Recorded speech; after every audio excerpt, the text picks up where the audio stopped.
Islam, peace and love, peace, love, and power. I am Sade Renee L, all rights reserved, and I'm back at it again with another video. And today I'm actually going to be going over the Christian Black Codes. And this is the Christian Black Codes of 1724. And I'm going to give you 57 reasons why you should not, actually 54 reasons why you should not call yourself black. All right, there's 54 articles in the Christian Black Codes. I'm going to read every single one of them, and that should give you 54 reasons, again, to stop calling yourself black. All right. Once again, I am Sade Renee L. Thank you for tuning into my channel. Please like, share, subscribe, and I'm going to read straight through it. Christian Black Codes of 1724. Article 1. Decrees the expulsion of the Jews from the colony. Article 2. Make it imperative on masters to impart religious instruction to their slaves. Article 3. Permits the exercise of the Roman Catholic Creed only. Every other mode of worship is prohibited. Article 4. Negroes placed under the direction or supervision of any other person than a Catholic are liable to confiscation. Article 5. Sundays and holidays are to be strictly observed. All Negroes found at work on these days are to be confiscated. Article 6. We forbid our white subjects of both sexes to marry with blacks, under penalty of being fined and subjugated to some other arbitrary punishment. We forbid our curates, priests, and missionaries of our secular and regular clergy, and even our chaplains in our navy, to sanction such marriages. We also forbid all our white subjects, and even the manumitted or free-born blacks, to live in a state of concubinage with slaves. Should there be any issue form this kind of intercourse, it is our will that the person so offending and the masters of the slaves should pay each fine of 300 livres. Should said issue be the result of concubinage of the master his slave, said master shall not only pay the fine, but be deprived of the slave and of the children, who shall be adjudged to the hospital of the locality. And said slave shall be forever incapable of being set free. But shall this illicit intercourse have existed between a free black and his slave, when said slave, according to the forms prescribed by the church, said slave shall there be set free, and the children shall become free and legitimate. And in such a case there shall be no application of the penalties mentioned in the present article. Article 7. The ceremonies and forms prescribed by the ordinances of Blouse and by the Edict of 1691 for marriage shall be observed both with regard to free person and slaves. But the consent of the father and mother of the slave is not necessary. That of the master shall be the only one required. Article 8. We forbid all curates to process or to effect marriages between slaves without the proof of the consent of their master. And also, we forbid all masters to force their slaves into marriages against their wills. Article 9. Children issued from the marriage of slaves shall follow the condition of their parents, and shall belong to the master of the wife, and not of the husband, if the husband and the wife have different masters. Article 10. If the husband be a slave, and the wife a free woman, it is our will how their children, of whatever sex they may be, shall share the condition of their mother, and be as free as she, notwithstanding the servitude of their father. And if their father be free, and the mother a slave, then the children shall be slaves. Article 11. Masters shall have their Christian slaves buried in consecrated ground. Article 12. We forbid slaves to carry offensive weapons or heavy sticks under the penalty of being whipped, and of having said weapons confiscated for the benefit of the person seizing his same. An exception is made in favor of those slaves who are hunting or are shooting for their masters, and who carry with them a written permission to that effect, or being designated by some known mark or badge. Article 13. We forbid slaves belonging to different masters to gather in crowds either by day or by night, under the pretext of a wedding or for any other cause, either a dwelling or on the grounds of one of their masters or elsewhere, and much less on the highways or in secluded places under the penalty of corporal punishment, which shall not be less than a whip.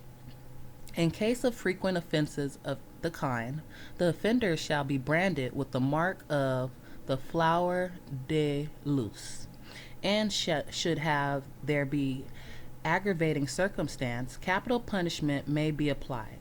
At the discretions of the judges, we command all of our subjects, be they officials or not, to seize all offenders, to arrest, and conduct them to prison, although there should be no judgment against them. Article 14. Master who shall be convicted of having permitted or tolerated such gathering as aforesaid composed of other slaves than their own shall be sentenced individually to indemnity their neighbors for the damages occasioned by said gatherings, and to pay for the first time a fine of 30 livres, and double that sum on the repetitions of the offense. Article 15. We forbid Negroes to sell any commodities, provisions, or produce any kind without the written permission of their masters, or without wearing their known marks or badges, and any persons purchasing anything from Negroes in violation of this article shall be sentenced to pay a fine of 1,500 livres. Articles 16, 17, 18, and 19 provide at length for the clothing of slaves and or their subsistence. Article 20. Slaves who shall not be properly fed, clad, and provided for by their masters may give information thereof to the Attorney General of the Superior Council or to all the officers of the inferior jurisdiction, and may put he written exposition of their wrongs into their hands, upon which information, and even ex officio, shall the information come from another quarter.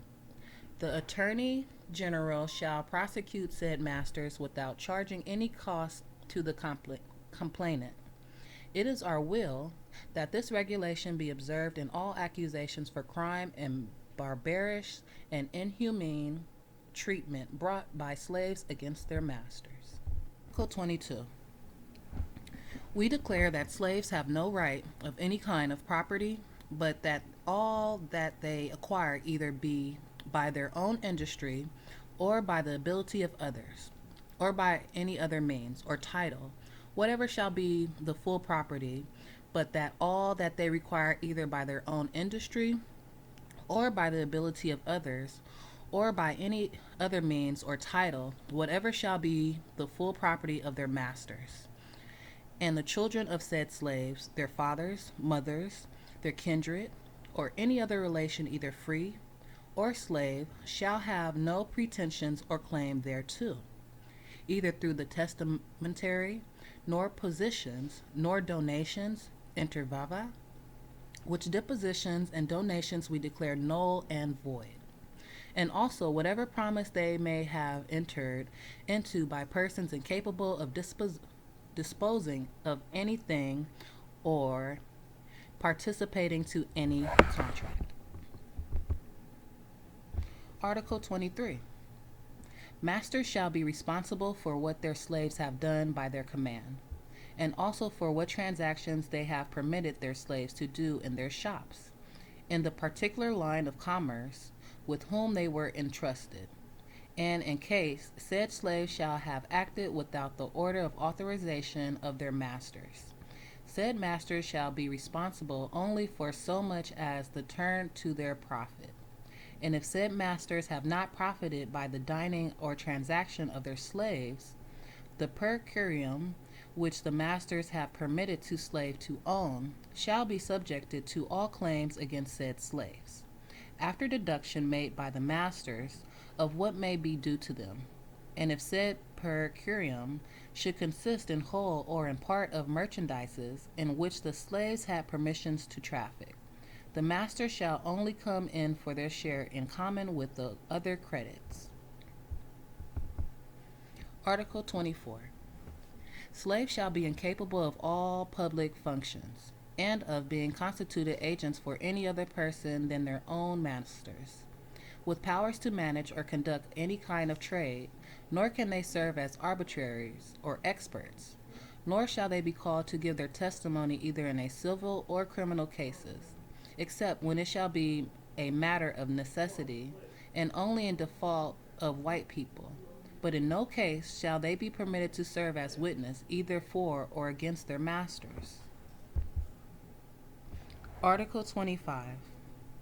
Slaves shall not be parties to civil suits, either as plaintiffs or defendants, nor shall they be allowed to appear as complainants in criminal cases, but their master shall have the right to act for them in civil matters, and in criminal ones, to demand punishment and reparation for such outrages and excesses as their slaves may have suffered from.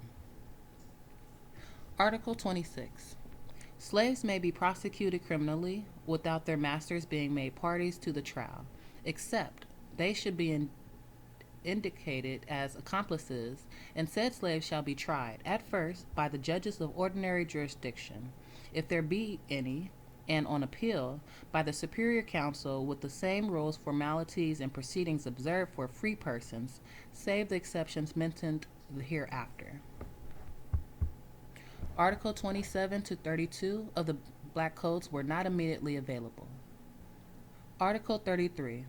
Slaves who have made themselves liable to the penalty of the whip, the flower de luce brand, and ear cutting shall be tried in the last resort by the ordinary judges of the inferior courts, and shall undergo the sentence passed upon them without there being an appeal to the superior council, and confirmation or reversal of judgment, notwithstanding the Article 26 of the present code, which shall be applicable to the judges in which the slaves convicted is sentenced to be hamstrung or to suffer death.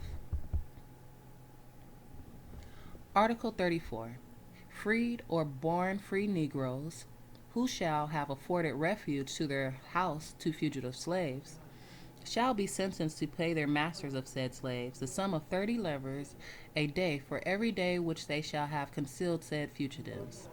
And other free persons guilty of the same offense shall pay a fine of 10 livres a day as aforesaid. And should the freed or free-born Negroes not be able to pay the fine herein specified, they shall be reduced to the condition of slaves, and be sold as such. Should the price of the sale exceed the sum mentioned in the judgment, the surplus shall be delivered to the hospital. Article 35. We permit our subjects in this colony who may have slaves concealed in any place whatever, to have them sought after by such person and in such a way they deem proper, so to proceed themselves to such research as they may think best. Article 36. The slave who is sentenced to suffer death on the denotation of this matter shall, when that master is not an accomplice to the crime, be appraised before his execution by 2 of the principal inhabitants of the locality, which shall be especially appointed by the judge, and the amount of the said appraisement shall be paid to the master, to raise the sum, and shall be collected by the persons invested with that authority. Article 37. We forbid all the officers of the Superior Council and all other officers of the justice in the colony to take any fees or receive any perquisites in criminal suits against slaves, under the penalty in doing of being dealt with as guilty of extortion. Article 38. We also forbid all of our subjects in this colony, whatever their condition or rank may be, to apply on their own private authority the rack of their slaves under the pretense whatever, and to mutilate said slaves in any other of their limbs, or in any parts of their bodies, under the penalty of confiscation of said slaves. And masters, so offending, shall be liable to a criminal prosecution. We only permit masters, when they shall think that the case requires it, to put their slaves in irons and to have them whipped with rods and ropes. Article 39. We command our officers of justice in this colony to institute criminal process against masters and overseers, and shall have killed or mutilated their slaves, when in the power and under their supervision, and to punish said murder according to the atrocity of the circumstances. And, in case the offense shall be a pardonable one, we permit them to pardon said master and overseer without it being necessary to obtain from U.S. letter patent of pardon. Article 40. Slaves shall be held in law as movables, and they shall be part of the community of acquis between husband and wife. They shall be seized under any mortgage whatever, and they shall be equally divided among their co-heirs, without admitting from any one of their said heirs and claim founded on precup or right of primogeniture or dowry. Article 41-42 are entirely relative to judicial forms and proceedings. Article 43. Husbands and wives shall not be seized and sold separately when belonging to the same master, and their children, who under 14 years of age, shall not be separated from their parents, and such seizures and sales shall be null and void. The present article shall apply to voluntary sales, and in such case sales should take place in violation of law, the seller shall be deprived of the slave he has illegally retained, and said slave shall be adjudged to be purchased without any additional. Article 44. Slaves 14 years old, and from this age up to 60, who are settled on lands and plantations, and are at present workings on them, shall not be liable to seize for debt, except for what may be due out of purchase money agreed to be paid for them, unless said grounds of plantation should be also distressed and seized, and judicial sale of real estate, without including the slaves of the aforesaid age, who are part of the said estate, shall be deemed null and void. Article 45, 46, 47, 48, and 49 are relative to certain formalities to be observed in judicial proceedings. Article 50. Master, when 25 years old, shall have the power to manumit their slaves, either by testamary dispositions or by acts inter vivas. But, as there may be mercenary masters disposed to set a price on the liberation of their slaves, and whereas slaves, with a view to acquire the necessary means to purchase their freedom, may be tempted to commit theft or deeds of plunder, no mitter to set free his slaves, without the obtaining from the superior council a decree of permission to that effect, which permission shall be granted without cost, when the motive for the setting free of said slaves, as specified in the petition of the master, shall appear legitimate to the tribunal. All future acts for the emancipation of the slaves freed shall not be entitled to their freedom. They shall be taken away from their former masters and confiscated for the benefit of the India Company. Article 51. However said slaves should be appointed by their masters tutors to their children, said slaves shall be held and regarded as being set free to all intent and purposes. Article 53. We declare that the acts for the enfranchisement of slaves, passed according to the forms above described, shall be equivalent on an act of naturalization, when said slaves are not born in colony of Louisiana, and they shall enjoy all the rights and privileges inherent to our subjects born in our kingdoms, or in any land or colony under dominion. We declare, however, that all manumitted slaves and all freeborn Negroes are incapable of receiving donations, either by their testimony dispositions or by acts inter vivos from the whites. Said donation shall be null and void, and the objects of said donation shall be applied to the benefits of the nearest hospital. Article 53. We commend all monumented slaves to show the profoundest respect to their former slaves, to their widows and children, and any injury or insult offered by the same monumented slave to their former masters, their widows, or children, shall be punished with more severity than if it had been offered to any other person. We, however, declare from exempt form of discharge of all duties or services, and foreign payment of all taxes or fees, or anything else in relation to their person, or to the personal or real estate, either during the life or after the death of said slave. Article 54. We grant manumitted slaves the same rights, privileges, and immunities which are enjoyed by freeborn persons. It is our pleasure that their merit in having acquired their freedom shall produce in the favor not only with regard to their person, but also to their property, the same effects which our other subjects derive from the happy circumstance of having been born free. And this was in the name of the KK, in the name of the K King, March 1724. Article 21. Slave who are disabled from working, either by old age, disease, or otherwise, the disease incurable or not, shall be fed and provided by their masters. And in case they should have been abandoned by said masters, said slave shall be adjudged to the nearest hospital, to which said master shall be obliged to pay 8 cents a day for the food and maintenance of each one of these slaves. And for the payment of this sum, said hospital should have a lien on the plantation of the master.